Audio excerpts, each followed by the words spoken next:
I think Arcane is the worst stat in Elden Ring. There aren't a lot of arcane weapons in the game, and while this stat does boost discovery, it's by a very minor amount that doesn't really matter. Honestly, I've never even put any runes into this stat because it's such dog water. Unfortunately, I lost a bet with my Twitch mod on my last YouTube video, so now I have to beat all remembrances in Elden Ring while leveling only Arcane. If you like this video, subscribe. Most of my viewers aren't subscribed, and it helps me out a ton. I start the run by doing all the usual setup. I grab Torrent from my side piece and then pick up the Physic Flask.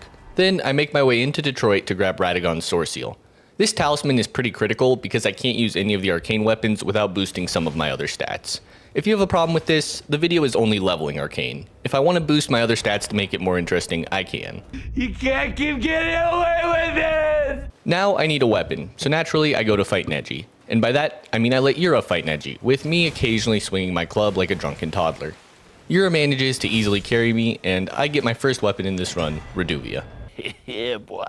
I grab a Somberstone 1 and upgrade my weapon before fighting my first boss, Margit. Alright, let's give this a go. +1 Reduvia, baby. Is Arcane good? We about to find out.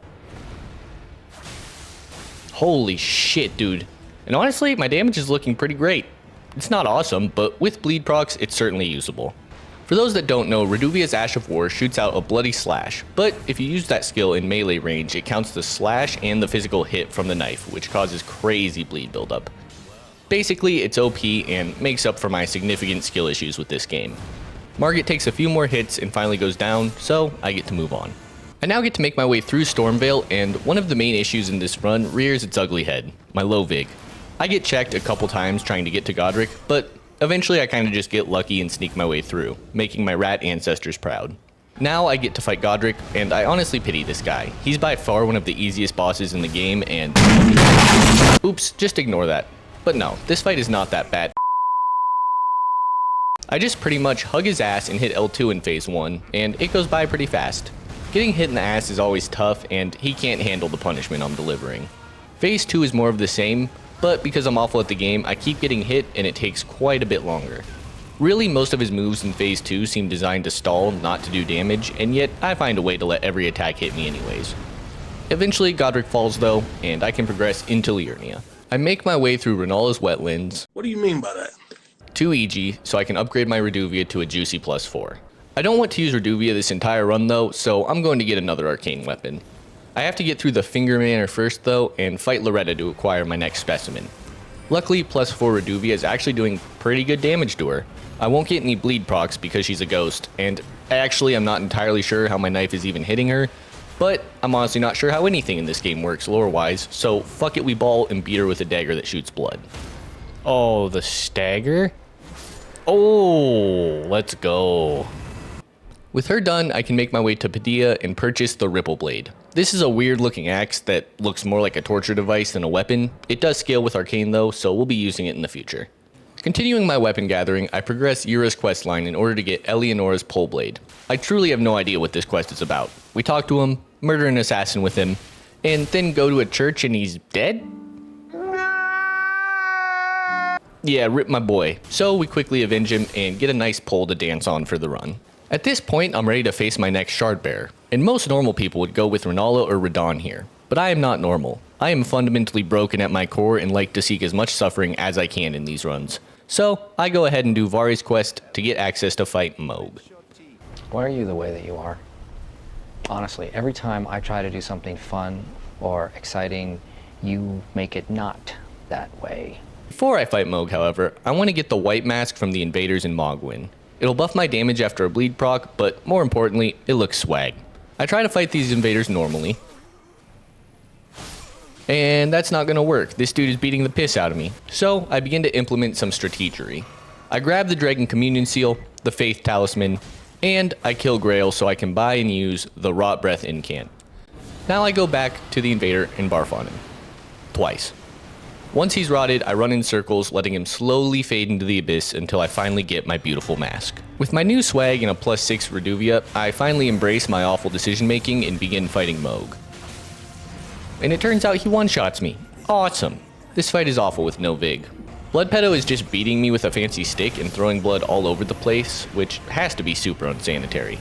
Luckily, the Lord of Blood is weak to bleed, which just makes no sense, but nothing in this game does anyways. So Reduvia is actually doing some mighty damage. It's not about the size of the weapon, but how you use it. And once I remember how to dodge Blood Pedo's attacks, I managed to use it pretty effectively. In Phase 2, I managed to dodge his disease-ridden blood pretty well, and finally close out this fight. Come on! Let's go, baby! Second Shard Bearer's Mohg! We did it for the meme. It was an awful decision, but his fat stack of runes gives me 30 arcane levels, so I guess that's pretty neat. I've now established that size doesn't matter by using Reduvia, so we're going to switch over to the Ripple Blade to prove that looks don't matter, because I honestly think this is one of the stupidest looking weapons in the game. But I upgrade it and take it into the home of the Reddit nerds, Raya Lucaria. In order to mask the atrocity that is this weapon, I try to put bleed grease on it to fight the Red Wolf. But it's kind of like putting lipstick on a pig in that it doesn't do anything because blood grease is hot trash. So instead, I try Blood Flame Blade, which actually does make this weapon look slightly better and adds damage to it. It's sort of like mounting a turret on that same pig, you could say. With Blood Flame, the damage is actually super respectable, and the Red Wolf gets put down quickly. Now it's time for Rennala, and after I beat up her children, I get to try the Ash of War for this weapon. Oh my god. Oh my god, he on X Games mode. And honestly, that damage makes me respect this weapon a lot more. Looks aren't everything. This weapon is hitting like a coked up Mike Tyson, and I'm here for it. Phase 2 Rennala doesn't want to take the punches, however, and runs away pretty much every time I hit her. But she can't delay the inevitable and eventually receives the knockout blow. Jump, hit! Oh, Jesus. Alright, got her. We kinda flubbed at the end there, but it's fine. I decide my next mission is Radahn, so I make my way back to Detroit to square up with him. To keep the run interesting, I retire my Ripple Blade and replace it with Ellie's Pole Blade at a tolerable +4. To use this weapon, I need to drink the magic potion with the Dex tier, and I've heard great things about this weapon, so I expect it to tear through Radahn.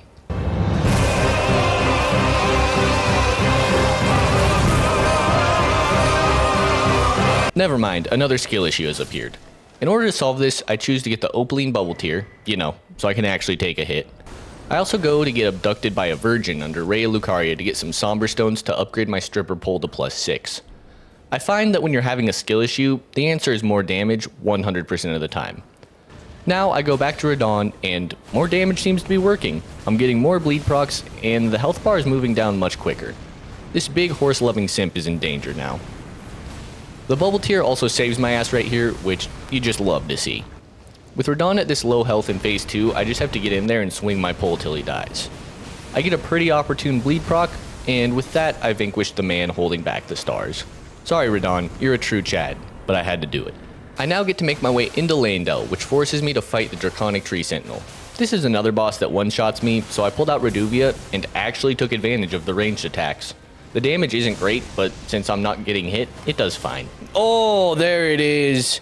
I've been using the L2 as like a melee and just forgot how good the distance part is. Holy shit. I've already gotten bored of my limited weapon selection, so I decided to make my way into the Stinky Castle in Altus to fight the BDSM lover Elimer.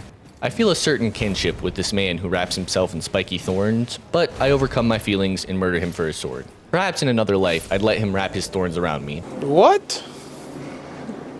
Bro, what are you talking about, man? But not today. Today I need a funny spinny blade.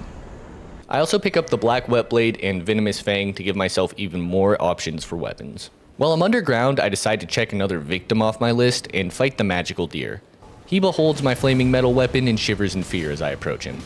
In all seriousness though, this is an easy fight, and with the deer being weak to fire, my weapon is tearing through him. The S Arcane scaling on the Ripple Blade also means it's doing a lot of base damage anyway, so this fight is pretty much a foregone conclusion. The deer tries to heal a couple of times, prolonging the inevitable, before I finally strike him down. We're close. Dodge. Hit.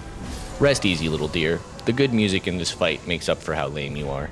Now back to the main story. I move pretty quickly through Leyndell, grabbing the Ritual Shield Talisman, hoping it'll let me take some hits, and also grabbing the balls. Before fighting the next boss, I upgrade the balls to +12 and give them an occult scaling. Occult will make the ball's physical damage scale with my arcane stat. And if you don't understand what that means, let me simplify it. That's a lot of damage! Allow me to demonstrate on Godfrey.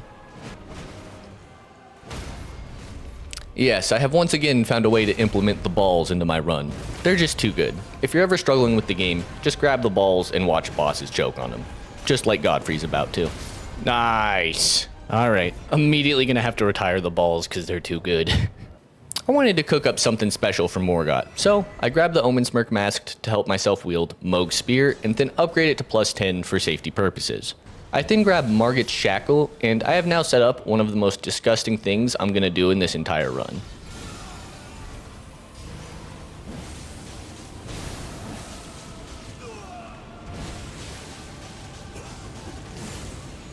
Emotional, damn it! Yeah, Morgott never stood a chance against Blood Pedo's Spear.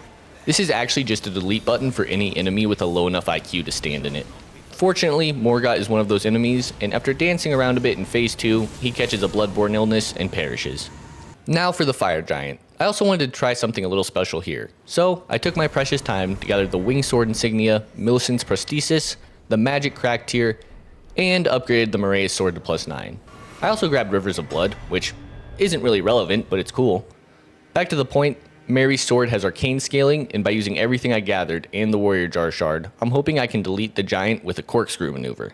The only way to find out though is to try. And it's respectable damage for sure. It also looks cool, which really should be the bar we use to measure most things. So I proceed with drilling the Fire Giant, first in his feet, and then eventually in his hands. I get bored of that quickly though, and started playing patty cake with him to deal damage instead, which seems equally effective. I finish off with the final corkscrew, and the giant is no more. L2! Hey, let's go! First try, baby. I hold hands with women. Twitch chat could never. My run through Farum was pretty uneventful, and I was onto the foreskin duo pretty quick. Whoever designed these guys needs to drown in a 2-inch puddle because this is normally an atrocious fight. The only saving grace is sleep pots, so we throw our lean bombs on these guys and watch them take a nap. And then we begin screwing once again. I'm not gonna lie, I peed myself a little when Fatty here only ended up at half health, but a second sleep pot did the trick, and after that I was very careful to ensure a stagger to finish these guys off. Beautiful.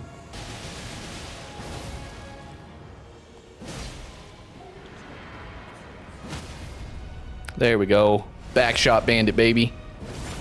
Gotta love Morea's Executioner sword, dude. That went so well. You love to see it.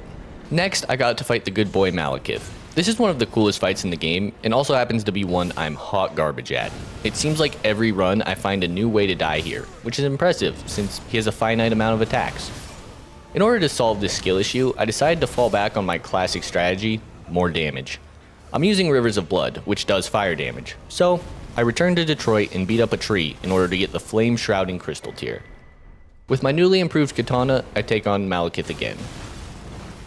And honestly, it's a minor damage improvement, but I take those.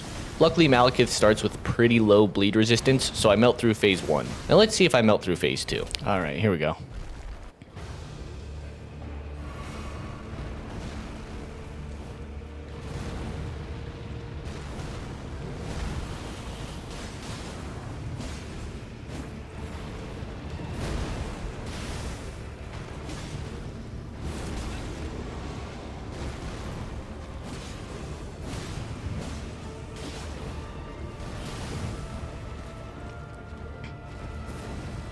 I gotta be close to a bleed, dude. There it is.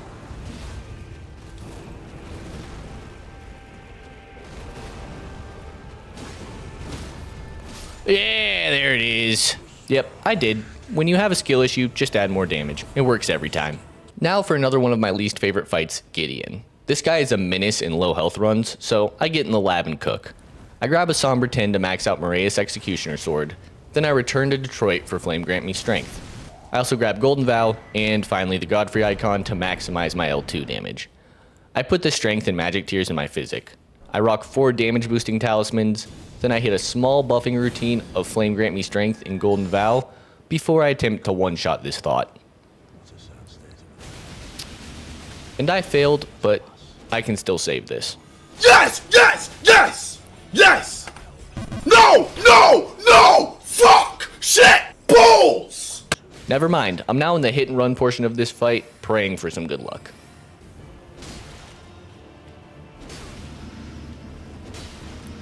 Okay, here we go, please.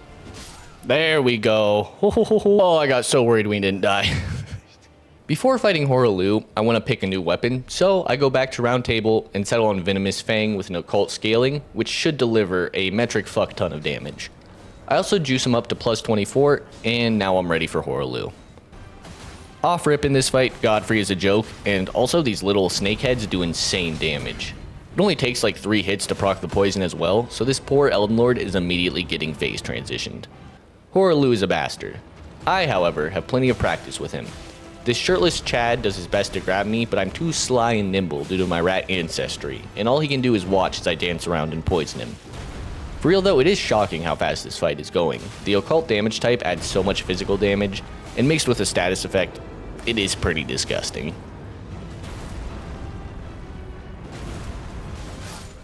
Rest in peace, Elden Lord. Your crown shall soon be mine. Now it's time for the final boss in the main story, and after seeing how good occult damage has been, I wanted to prove that the arcane stat isn't just about bleed. There's another path for arcane builds that isn't degenerate status abuse. So I maxed out my balls and brought them into this fight. Radahn was borderline telegraphed. This damage is insane, and that mixed with the poison abuse trivialized him. Now it was the Elden Beast's turn. Just let me cook. That might have been too slow.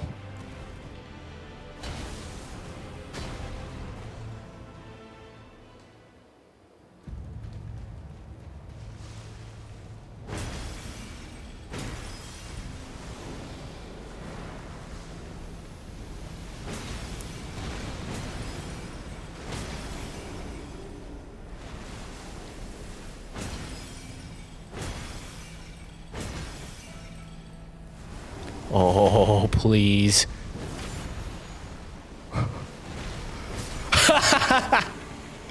Oh yeah, dude. Holy shit. That is awesome.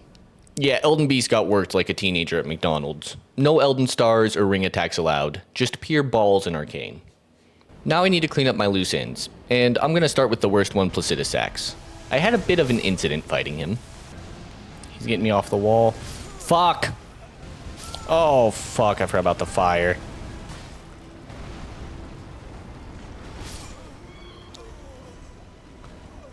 What the fuck even killed me? Come here, bitch. I ain't scared of you. Fuck! Nothing seemed to be working, so I decided to fall back on getting more damage to solve a skill issue.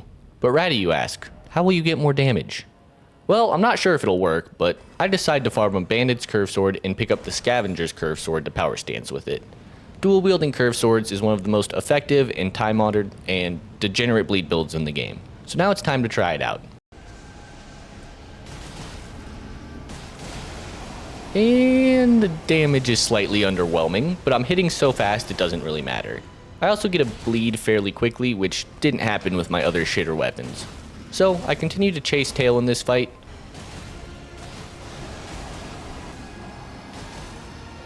There's a bleed. Beautiful. Alright, get to the wall. Get to the tail. There we go. That's awesome. Alright, we should get a bleed here.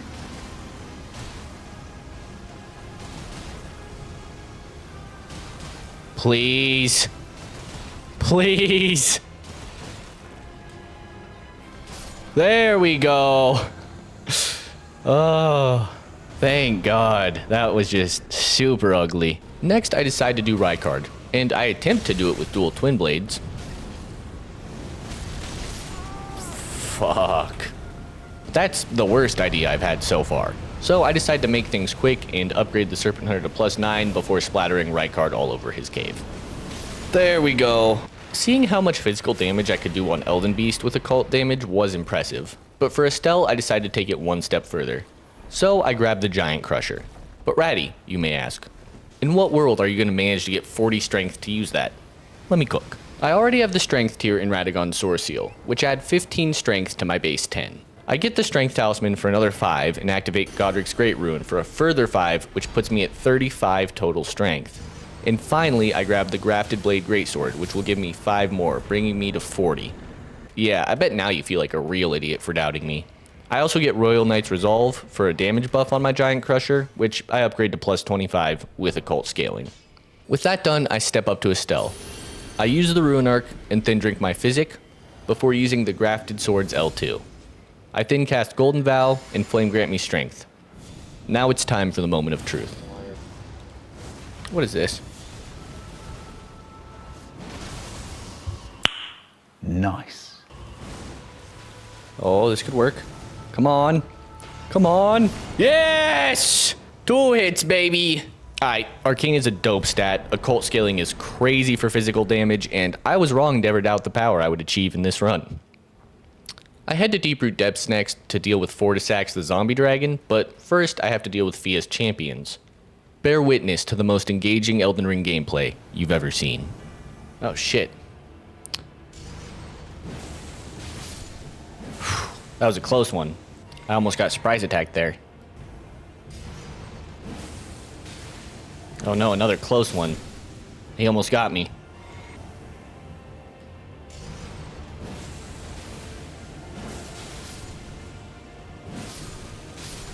Oh, dang. Tough fight, dude. That was rough. With that done, it's on to Fortissax, and I wanted to keep it original even this late in the run. So I went for dual-wielding Bleed Twin Blades. This is essentially the same thing I did on Placidusax, but with more bleed buildup.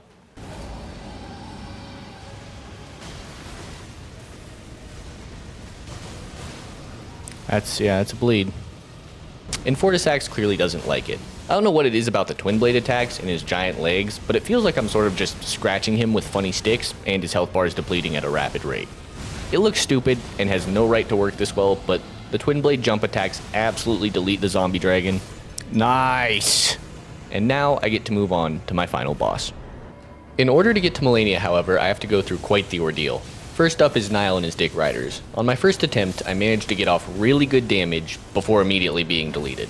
Nice. I decide to skip the part where I find out if this is a skill issue and immediately go down to Leyndell Catacombs and defeat some nerd for the Lord of Blood's Exaltation Talisman. Oh? Hehehe, got his ass. This adds a 30% damage buff after a bleed proc, which should be pretty nasty with Mohg's Spear. So now I get to try Niall again. Not enough to finish him, obviously, but at this point I just have to dance around and take the safe attack opportunities until he finally falls. Now I can grab the second half of the Halley Tree Medallion and make my way towards Malenia. Before Malenia, there's one more boss in my path, and that is second Loretta. I fall back to my dual curve sword since Loretta is pretty easy to bleed, and proceed to jump around like a cracked out monkey with no regard for my life. And it actually works, which is ridiculous. Bleed builds are degenerate and broken, and I think I might be in love with them now. Dodge. Is that it? Nice. Now it's time for the final, and undoubtedly the hardest boss of this run, Malenia. Blade of Miquella. I tried power stancing katanas for a bit in this fight, and I didn't like that. So I decided to go with a maxed out occult Uchi, which did enough damage. I then proceeded to get shitted on. Ah. Oh no. Oh fuck. Oh, I'm dead. Too slow. Malenia Blade of Miquella is just an awful fight in low vig runs because most of her attacks one-shot. But unlike other bosses that can do that, she's also super fast. So instead of doing anything cheesy, I decided to suck it up and get good.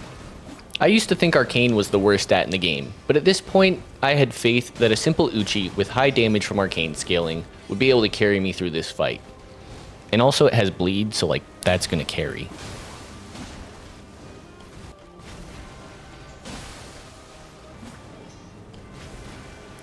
Bro, no waterfowl in phase 1 is crazy lucky. That's insane. Luck beats skill. Fun fact. Y'all like how I deal with that Scarlet Aeonia? Just actually fucking don't deal with it. God, bleed off rip too?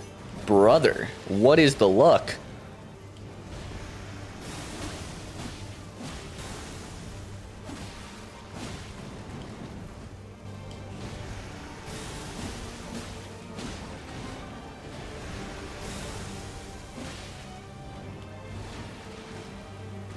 Bro, I'm about to choke. I feel it coming.